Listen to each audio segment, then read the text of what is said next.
everyone, welcome to my YouTube channel Study Time with Priyanka.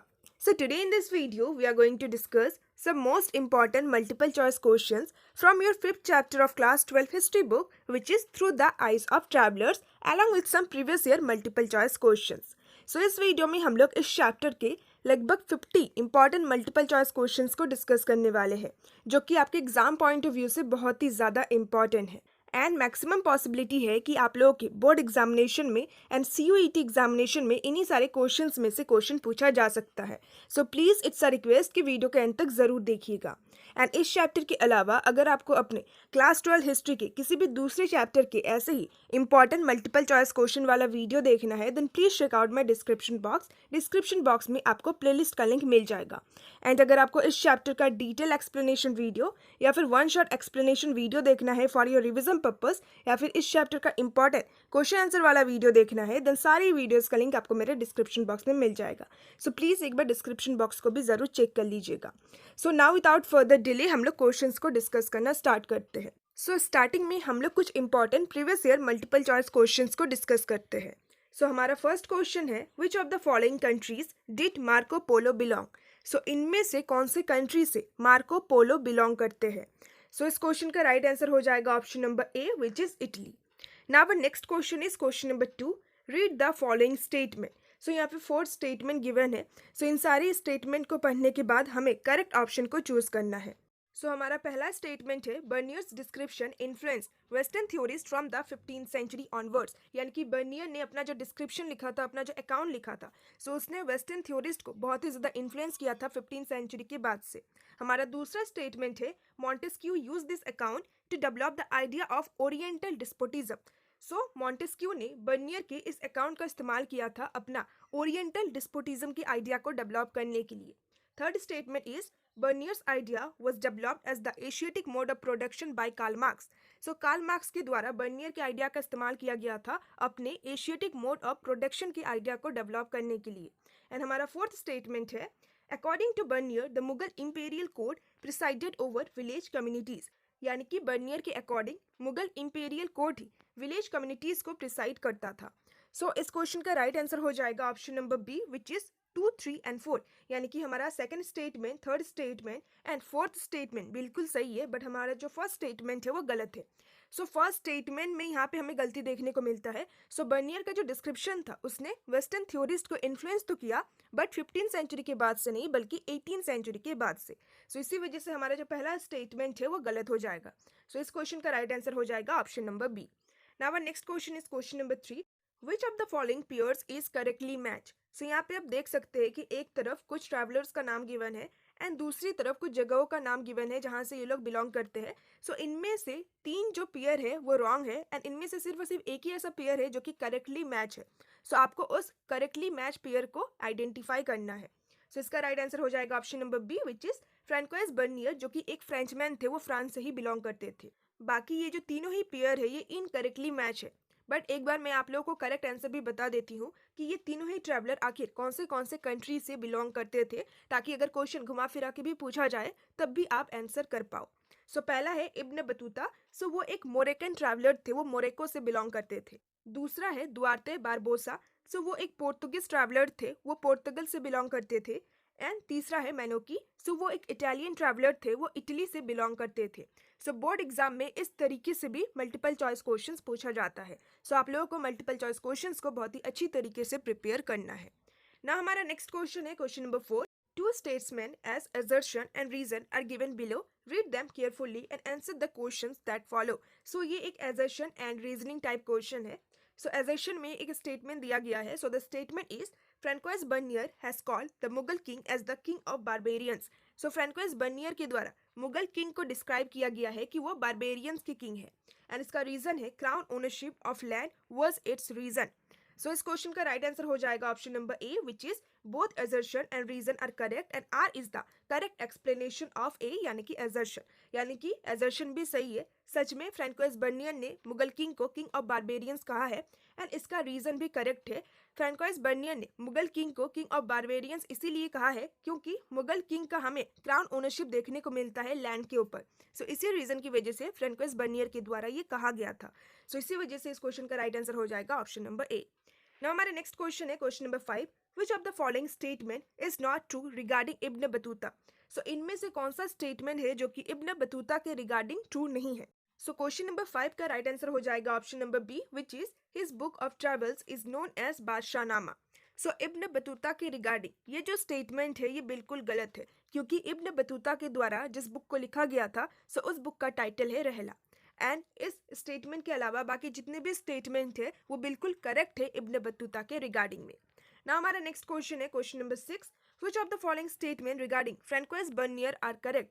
So again एक इसी तरीके का क्वेश्चन है, यहाँ पे 4 स्टेटमेंट गिवन है। सो आपको ये चूज करना है कि फ्रेंकोइस बर्नियर के रिगार्डिंग कौन सा स्टेटमेंट सही है। सो हमारा पहला स्टेटमेंट है, he was a doctor, philosopher and historian. So Francois Bernier एक डॉक्टर थे, एक फिलोसोफर थे एंड साथ ही साथ एक हिस्टोरियन थे। दूसरा स्टेटमेंट है, he came to the Mughal empire in search of opportunities. So Francois Bernier Mughal empire में इसीलिए आए थे क्योंकि उन्हें अपॉर्चुनिटीज की तलाश थी। तीसरा स्टेटमेंट है, he became physician to prince Dara Shikoh. So Mughal empire में आके Francois Bernier prince Dara Shikoh के फिजिशियन बन जाते हैं। एंड फोर्थ स्टेटमेंट है, Bernier's work were publish in Spain. So इस क्वेश्चन का राइट आंसर हो जाएगा option number A, which is 1, 2 and 3। So हमारा पहला statement, second statement and third statement बिल्कुल सही है, बट हमारा जो फोर्थ स्टेटमेंट है वो गलत है, क्योंकि बर्नियर के जो वर्क थे सो उसको स्पेन में पब्लिश नहीं किया गया था बल्कि उसको फ्रांस में पब्लिश किया गया था। सो इसीलिए हमारा 6 क्वेश्चन का राइट आंसर हो जाएगा ऑप्शन नंबर ए। ना हमारा नेक्स्ट क्वेश्चन है question number 7, which one of the following statement is appropriate about ibn Battuta. So again इस क्वेश्चन में 4 स्टेटमेंट गिवन है। सो इब्न बतूता के रिगार्डिंग इनमें से कौन सा स्टेटमेंट एप्रोप्रिएट है, कौन सा स्टेटमेंट करेक्ट है। सो क्वेश्चन नंबर 7 का राइट आंसर हो जाएगा option number A, which is he was Qazi during Muhammad bin Tughlaq empire. So Ibn Battuta Muhammad bin Tughlaq के एम्पायर में काजी थे, काजी का मतलब होता है जज। एंड ये तीनों जो स्टेटमेंट है वो बिल्कुल गलत है इब्न बतूता के रिगार्डिंग में। ना हमारा नेक्स्ट क्वेश्चन है question number 8, who among the following Western theorists developed the idea of Oriental despotism in the 18th century। सो इनमें से कौन से वेस्टर्न थ्योरिस्ट है जिनके द्वारा ओरिएंटल डिस्पोटिज्म की आइडिया को डेवलप किया गया था 18th सेंचुरी के टाइम पीरियड के दौरान। सो क्वेश्चन नंबर 8 का राइट आंसर हो जाएगा option number A, which is Montesquieu. And ये आंसर हम लोगों ने एक क्वेश्चन में भी डिस्कस किया था। ना हमारा नेक्स्ट क्वेश्चन है question number 9, Name the French jeweler who traveled to India 6 times during the medieval era and compared India with Iran। सो इनमें से वो कौन एक फ्रेंच ज्वेलर थे जिन्होंने लगभग 6 टाइम इंडिया में ट्रेवल किया था मेडाइवल एरा के टाइम पीरियड के दौरान, एंड उन्होंने इंडिया को ईरान के साथ कंपेयर किया था। सो क्वेश्चन नंबर 9 का करेक्ट आंसर हो जाएगा option number D, which is Jean Baptiste Tavernier. Next question is question number 10, correct the following statement and rewrite it. So जैसे कि मैंने आपको बताया कि स्टार्टिंग में हम लोग कुछ प्रीवियस ईयर के मल्टीपल चॉइस क्वेश्चंस को डिस्कस करेंगे। सो ये एक प्रीवियस ईयर का 1 मार्क क्वेश्चन है। सो इसमें ऑप्शन अवेलेबल नहीं है। सो इस क्वेश्चन में 2 स्टेटमेंट गिवन है जो कि इनकरेक्ट है। सो इन दोनों स्टेटमेंट को हमें करेक्ट बनाना है एंड उसको दोबारा से लिखना है। सो अगर आपके एग्जामिनेशन में इस टाइप से क्वेश्चन पूछा जाता है देन ऑफकोर्स ऑप्शन गिवन रहेगा। सो नाउ अब हम लोग दोनों ही क्वेश्चन एंड उनके आंसर को डिस्कस करते हैं।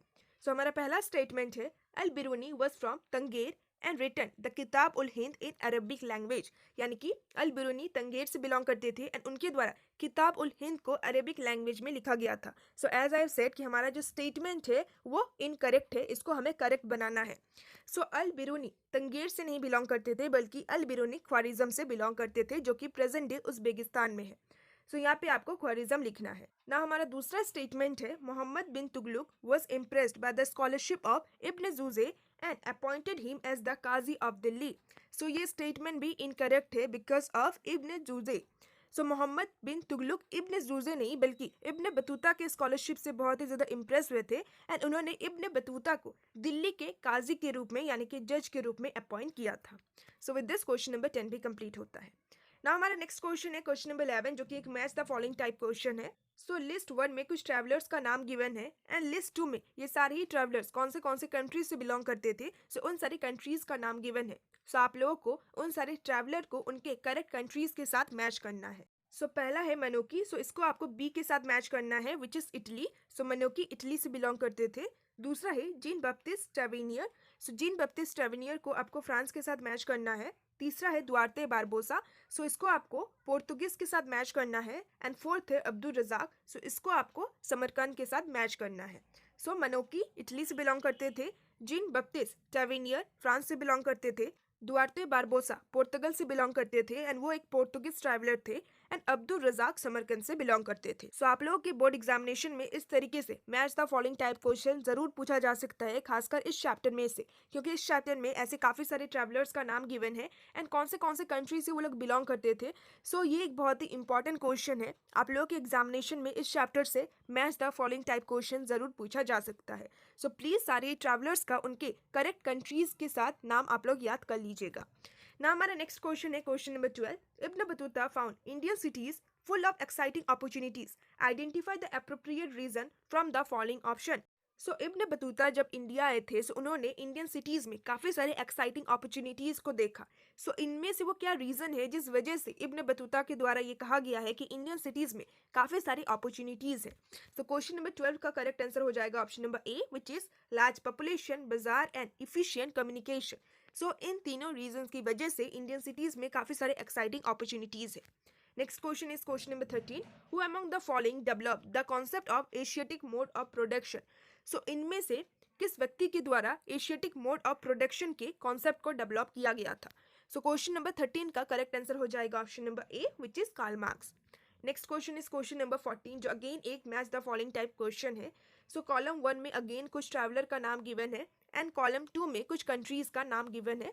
सो आपको कॉलम 1 को कॉलम 2 के साथ करेक्टली मैच करना है। सो पहला है Al Biruni. So Al Biruni को आपको उज़्बेकिस्तान के साथ मैच करना है। दूसरा है इब्न बतूता। सो इसको 1 के साथ मैच करना है, विच इज़ मोरक्को। तीसरा है मार्को पोलो। सो इसको 3rd के साथ मैच करना है, which is Italy. And 4th है अब्दुल रज़ाक। सो इसको आपको 2nd के साथ मैच करना है, which is Samarkand. Now our next question is question number 15। Name the book written by Al-Biruni on religion, philosophy, astronomy and laws of India. So ये एक बहुत ही इंपॉर्टेंट क्वेश्चन है। इनमें से वो कौन सा बुक है जो कि अल बिरूनी के द्वारा लिखा गया था, जिस बुक में हमें इंडिया के religion, philosophy, astronomy and laws के रिगार्डिंग इंफॉर्मेशन मिलता है। सो क्वेश्चन नंबर 15 का करेक्ट आंसर हो जाएगा option number A, which is किताब उल हिंद। सो अल बिरूनी के द्वारा किताब उल हिंद बुक को लिखा गया था। Next question is question number 16। Name the book written by Francois Bernier while comparing Mughal India with contemporary Europe. So इनमें से वो कौन सा बुक है जो कि फ्रेंकोइस बर्नियर के द्वारा लिखा गया था जब वो मुगल इंडिया को उस टाइम पीरियड के यूरोपियन कंट्रीज के साथ कंपेयर कर रहे थे? सो क्वेश्चन नंबर 16 का करेक्ट आंसर हो जाएगा option number B, which is travels in the Mughal empire. So Francois Bernier के द्वारा travels in the Mughal empire book को लिखा गया था। Next question is question number 17। Name the foreign traveler who was appointed as the Qazi or Judge of Delhi by Muhammad bin Tughlaq for several years. सो इनमें से वो कौन से foreign traveller है जिनको मोहम्मद बिन तुगलक के द्वारा कुछ साल तक दिल्ली के काजी यानी कि जज के रूप में अपॉइंट किया गया था? सो क्वेश्चन नंबर 17 का करेक्ट आंसर हो जाएगा option number B, which is Ibn Battuta. Next question is question number 18। Name the book written by Ibn Battuta on the social and cultural life of the Indian subcontinent in the 14th century. So इनमें से वो कौन सा book है जो कि Ibn Battuta के द्वारा 14th सेंचुरी के टाइम पीरियड के दौरान लिखा गया था, जिस बुक में हमें इंडियन सबकॉन्टिनेंट के सोशल एंड कल्चरल लाइफ के बारे में इंफॉर्मेशन मिलता है? सो क्वेश्चन नंबर 18 का करेक्ट आंसर हो जाएगा option number C, which is Rihla. So तीनों ही ट्रैवलर एंड उनके बुक के नाम को आपको एकदम याद कर लेना है। ये एक बहुत ही कॉमन क्वेश्चन है। 3 जो इंपॉर्टेंट ट्रैवलर थे जिसके बारे में इस चैप्टर में बात की गई है, सो उनके द्वारा कौन से बुक को लिखा गया था एंड वो लोग कौन से कंट्री से बिलोंग करते थे? सो अल बिरूनी के द्वारा किताब उल हिंद बुक को लिखा गया था, इब्न बतूता के द्वारा रहला बुक को लिखा गया था एंड फ्रेंकोइस बर्नियर के द्वारा travels in the Mughal empire book को लिखा गया था। ना हमारा नेक्स्ट क्वेश्चन है question number 19। Which of the following is not a characteristic of Ibn Battuta's book Rihla? So इनमें से कौन सा कैरेक्टरिस्टिक इब्न बतूता की बुक का कैरेक्टरिस्टिक नहीं है जिस बुक का नाम है रहला? सो क्वेश्चन नंबर 19 का करेक्ट आंसर हो जाएगा option number A, which is this book is written in Persian.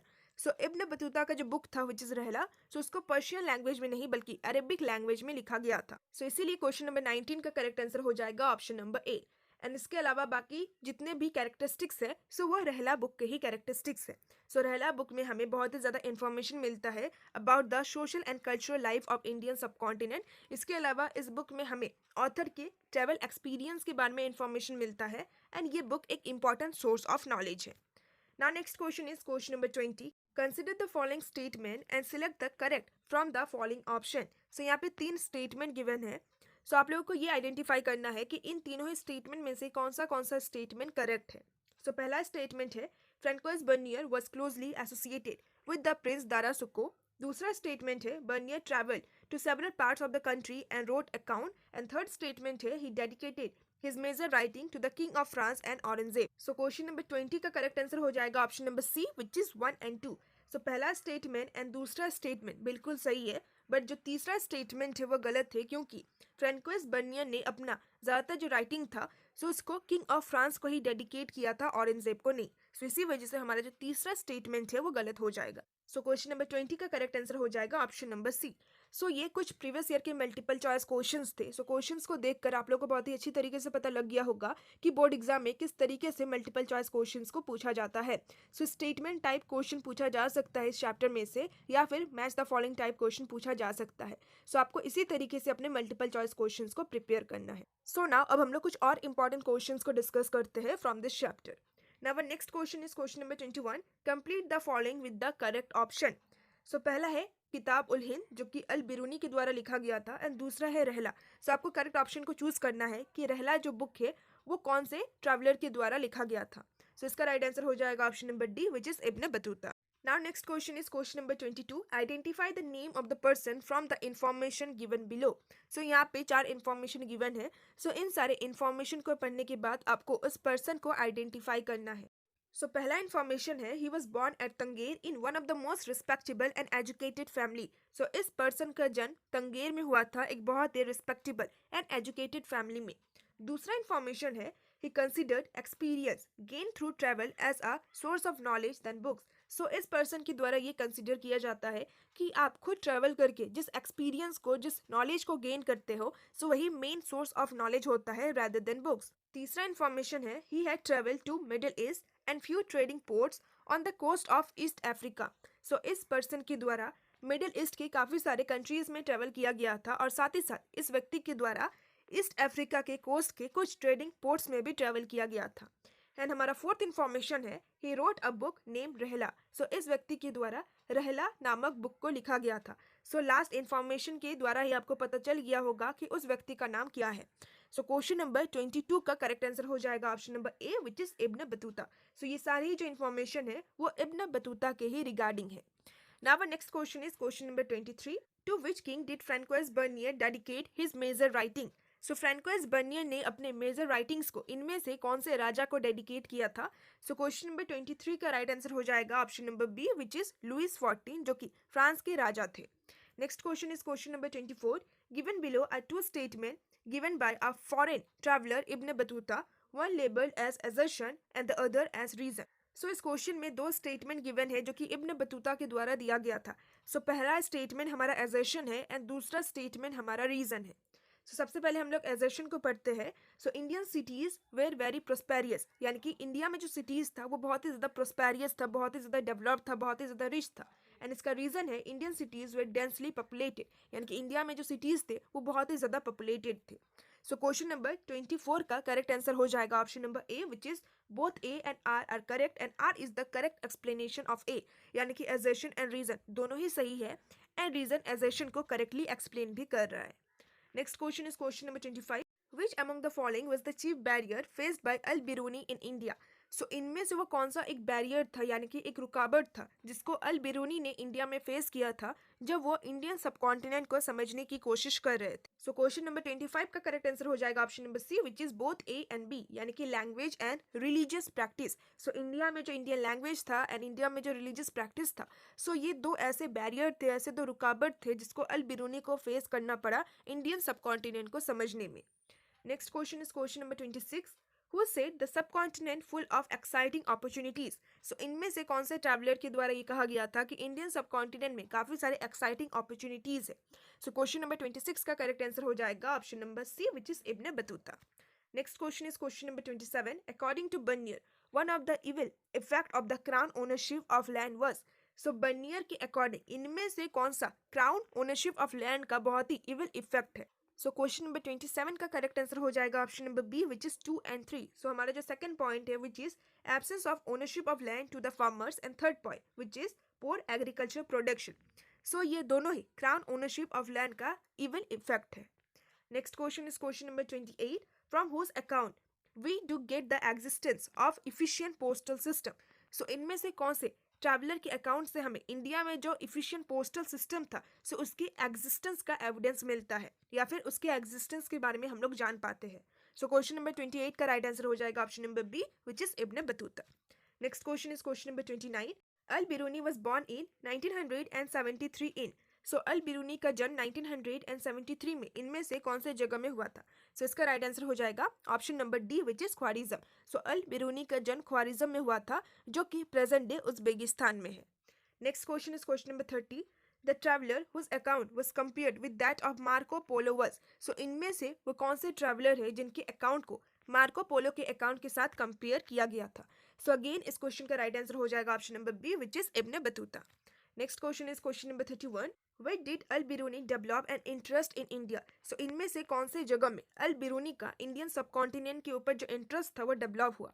सो इसका राइट आंसर हो जाएगा option number A which is Ghazni. Next question is question number 32. According to Ibn Battuta's account, the city that rivaled Delhi was। So Ibn Battuta के account के according इनमें से वो कौन सा सिटी है जो कि दिल्ली को टक्कर देता था पॉपुलेशन के मामले में? सो इसका राइट आंसर हो जाएगा option number D which is Daulatabad. Next question is question number 33। Who gave us the most important description of Vijayanagar in the 15th century? सो इनमें से कौन से ट्रैवलर के द्वारा अपने अकाउंट में विजयनगर एम्पायर का बहुत ही इंपॉर्टेंट डिस्क्रिप्शन प्रोवाइड किया गया है? सो क्वेश्चन नंबर 33 का राइट आंसर हो जाएगा option number B which is Abdul Razzaq. Next question is question number 34। Which of this French traveller came to India during the 17th century? So इनमें से वो कौन एक फ्रेंच ट्रैवलर थे जो कि 17th सेंचुरी के टाइम पीरियड के दौरान इंडिया में आए थे? सो इसका राइट आंसर हो जाएगा option number D which is Francois Bernier. So ये फ्रांस से बिलोंग करते थे, ये एक फ्रेंच ट्रैवलर थे एंड ये 17th सेंचुरी के टाइम पीरियड के दौरान इंडिया आए थे एंड इंडिया में लगभग इन्होंने 12 ईयर्स बिताया था। Next question is question number 35। Bernier's work were published in France in. So Bernier का जो वर्क था यानी कि फ्रैंकोइस बर्नियर का जो अकाउंट था सो वो फ्रांस में किस टाइम पीरियड के दौरान पब्लिश किया गया था? सो इसका राइट आंसर हो जाएगा option number C which is during the time period of 1670 to 1671। Next question is question number 36। What are the subjects on which travelers compile their accounts? सो इनमें से वो कौन से सब्जेक्ट है जिन सारे सब्जेक्ट के ऊपर ही ट्रैवलर अपने अकाउंट्स को लिखते हैं, अपने अकाउंट्स को कंपाइल करते हैं?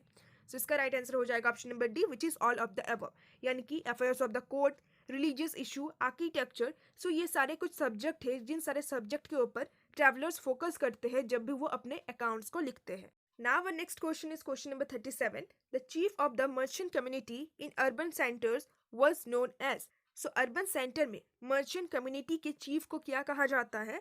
सो इसका आंसर हो जाएगा option number A which is Nagar Seth. Next question is question number 38। Ibn Battuta had set off for India in the year. So Ibn Battuta इनमें से किस टाइम पीरियड के दौरान इंडिया के लिए रवाना होते हैं? सो इसका करेक्ट आंसर हो जाएगा option number B which is 1332 to 1333 century. Our next question is question number 39. The eldest son of Shah Jahan was। सो इनमें से कौन शाहजहां का बड़ा बेटा था? सो ये आपका एक होमवर्क है, इस क्वेश्चन का आंसर आप लोगों को देना है। सो अगर आपको इस क्वेश्चन का आंसर पता है then please comment me down, and अगर आपका आंसर नहीं पता है देन चीटिंग नहीं करना है, आप लोगों को गूगल नहीं करना है, आप लोगों को अपने बुक को ओपन करना है एंड इस क्वेश्चन के आंसर को फाइंड आउट करना है। So this is your homework. Now our next question is question number 40. Which Portuguese writer provided a detailed account of trade and society in South India? So इनमें से कौन एक Portuguese writer थे जिनके द्वारा साउथ इंडिया में कैसा ट्रेड था, कैसा सोसाइटी था, सो इसके रिगार्डिंग एक डिटेल अकाउंट प्रोवाइड किया गया है? सो क्वेश्चन नंबर 40 का राइट आंसर हो जाएगा option number B which is Duarte Barbosa. Next question is question number 41. Who translated several Sanskrit works including Patanjali's work on grammar into Arabic? सो इनमें से किस traveller के द्वारा काफ़ी सारे संस्कृत वर्क को ट्रैवल किया गया था? जैसे कि पतंजलि का जो वर्क था ग्रामर के ऊपर, सो इस वर्क को उन्होंने अरेबिक लैंग्वेज में ट्रांसलेट किया था। सो क्वेश्चन नंबर 41 का करेक्ट आंसर हो जाएगा option number B which is Al Biruni. So Al Biruni वो फॉरेन ट्रैवलर थे जिनके द्वारा काफ़ी सारे संस्कृत वर्क को ट्रांसलेट किया गया था। Next question is question number 42. Who wrote the poem the पान? सो इनमें से किस फॉरेन ट्रैवलर के द्वारा द पान पोएम को लिखा गया था? सो ये पोएम आपकी बुक में भी गिवन है। सो क्वेश्चन नंबर 42 का करेक्ट आंसर हो जाएगा option number C which is Ibn Battuta. So Ibn Battuta के द्वारा द पान पोएम को लिखा गया था एंड उन्होंने ही अपने अकाउंट में कोकोनट को भी डिस्क्राइब किया था कि कोकोनट कैसा दिखता है। Now our next question is question number 43. Tarabad is. So Tarabad क्या है? ताराबाद किस जगह का नाम है? सो इसका राइट आंसर हो जाएगा option number A which is a market place for male and female singer. So Tarabad हमें दौलताबाद में ही देखने को मिलता है। सो ताराबाद एक मार्केट प्लेस था मेल एंड फीमेल सिंगर के लिए। Next question is question number 44 who took Al Biruni to Ghazni. So इनमें से वो कौन से रूलर थे जिन्होंने अल बिरूनी को ख्वारिज्म से गजनी लाया था। सो इसका राइट आंसर हो जाएगा option number C which is Sultan Mahmud. So जब सुल्तान महमूद ने ख्वारिज्म के ऊपर अटैक किया था सो उसी दौरान वो अल बिरूनी को कैप्चर करके गजनी लेके आए थे। Next question is question number 45 the travelogue of Abdul Razzaq was written in. So Abdul Razzaq के जो अकाउंट थे, जो ट्रैवलॉग थे, सो वो किस टाइम पीरियड के दौरान लिखे गए थे। सो क्वेश्चन नंबर 45 का करेक्ट आंसर हो जाएगा option number A which is 1440s। Now our next question is question number 46 which of the following cities according to Ibn Battuta was the largest। सो इनमें से वो कौन सा सिटी है जो कि सबसे लार्जेस्ट सिटी था इंडिया में इब्न बतूता के अकॉर्डिंग। सो इस क्वेश्चन का करेक्ट आंसर हो जाएगा option number B which is Delhi. So Ibn Battuta के अकॉर्डिंग दिल्ली सबसे लार्जेस्ट सिटी हुआ करता था एंड दिल्ली में पॉपुलेशन भी बहुत ही ज्यादा था। Now our next question is question number 47 how many gates were there in Delhi. So Ibn Battuta के ही अकॉर्डिंग दिल्ली में इन टोटल कितने गेट्स थे। सो इसका राइट आंसर हो जाएगा option number B which is 28 gates. Next question is question number 48 who among the following travelers have mentioned a strange nation when he saw the populated port of Calicut, present day Kozhikode। सो इनमें से वो कौन से traveller थे जिनके द्वारा कैलिकेट को एक स्ट्रेंज नेशन के रूप में मेंशन किया गया है जब उन्होंने कैलिकेट के पोर्ट को देखा जो कि बहुत ही ज्यादा पॉपुलेटेड था। सो इसका आंसर हो जाएगा option number B which is Abdul Razzaq Samarqandi. Now our second last question is question number 49 the French philosopher Montesquieu used whose account to develop the idea of Oriental despotism। So French philosopher Montesquieu ने इनमें से किस traveller के account का इस्तेमाल किया है अपने ओरिएंटल डिस्पोटिज्म की आइडिया को डेवलप करने के लिए। सो इसका राइट आंसर हो जाएगा option number C which is Francois Bernier. So इस पॉइंट को हम लोगों ने शायद स्टार्टिंग के क्वेश्चन में डिस्कस भी किया था। सो नाउ अब हमारा इस चैप्टर का लास्ट क्वेश्चन है Al Biruni's Kitab ul Hind divided into how many chapters. So Al Biruni के द्वारा जिस अकाउंट को लिखा गया था दैट इज किताब उल हिंद। सो इस बुक में हमें कितने चैप्टर्स देखने को मिलते हैं, ये बुक कितने चैप्टर्स में डिवाइडेड है। सो इसका करेक्ट आंसर हो जाएगा option number B which is 80 chapters. So with this last question हम लोगों ने इस चैप्टर के सारे ही इंपॉर्टेंट मल्टीपल चॉइस क्वेश्चंस को डिस्कस कर लिया। सो इन सारे क्वेश्चंस को देखने के बाद आप लोगों को पता लग गया होगा कि आप लोगों को अपने मल्टीपल चॉइस क्वेश्चंस को किस तरीके से प्रिपेयर करना है एंड खासकर किन सारे क्वेश्चंस के ऊपर फोकस करना है। सो इस चैप्टर के लास्ट पेज में आपको एक टाइमलाइन देखने को मिलेगा। सो उस टाइमलाइन में कुछ इंपॉर्टेंट ट्रैवलर्स का नाम गिवन है, किस कंट्री से वो बिलोंग करते थे उस कंट्री का भी नाम गिवन है एंड किस टाइम पीरियड के दौरान वो इंडिया आए थे सो वो भी लिखा गया है। सो प्लीज़ आप उस टाइमलाइन को एक बार ज़रूर पढ़ लीजिएगा। सो विद दिस आज के इस वीडियो को एंड करते हैं and once again I am requesting कि अगर आपको दूसरे चैप्टर्स के भी ऐसे इंपॉर्टेंट मल्टीपल चॉइस क्वेश्चन वाला वीडियो देखना है then please check out my description box या फिर और भी दूसरे वीडियोज़ को देखना है जैसे कि इंपॉर्टेंट क्वेश्चन आंसर वाला वीडियो या फिर एक्सप्लेनेशन वीडियो या फिर one shot explanation video for your revision purpose. So सारी प्लेलिस्ट का लिंक आपको मेरे डिस्क्रिप्शन बॉक्स में मिल जाएगा। So if you find this video helpful then please don't forget to like, share and subscribe. So now see you also in my next video. Till then bye bye and stay tuned with my channel and thanks for watching my video.